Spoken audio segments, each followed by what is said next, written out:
দরজায় কড়া নাড়ছে টি-20 বিশ্বকাপ প্রস্তুতি নিতে আইপিএল ছাড়ছে বিদেশি ক্রিকেটাররা। এদিকে 22 মের মধ্যে ইংলিশ ক্রিকেটারদের দেশে ফেরার নির্দেশ দিয়েছে ইসিবি।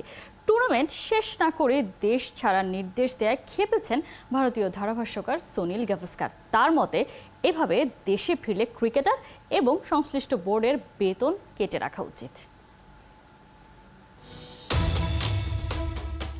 দেখতে দেখতে শেষ হচ্ছে আইপিএল এর প্রথম পর্ব।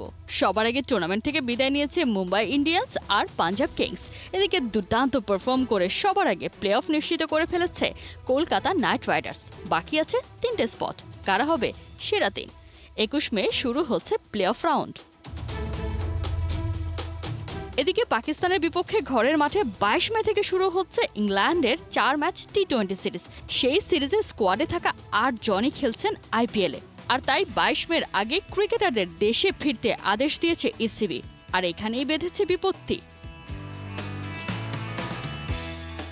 এরই মধ্যে ইনজুরিতে পড়ে পাঞ্জাব কিংসের অলরাউন্ডার লিয়াম লিভিংস্টোন ছেড়েছেন আইপিএলের ময়দান। বিশ্বকাপের আগে ফুলফিট দল পেতে ইংল্যান্ড ক্রিকেট বোর্ডের এমন অবস্থান।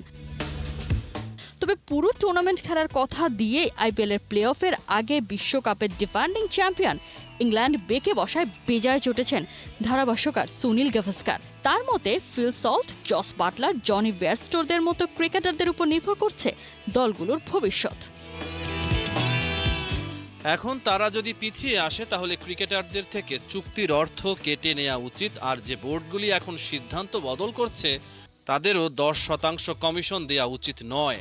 বিসিসিআই এত সুযোগ সুবিধা দেওয়ার বিনিময়ে কিছুই পাচ্ছে না তাদের থেকে। নিয়ম অনুযায়ী আইপিএলের নিলামের সময় বোর্ড এবং ক্রিকেটারদের জানিয়ে দিতে হয় তাদের ক্রিকেটারদের আইপিএলে পুরো সময় পাওয়া যাবে কিনা।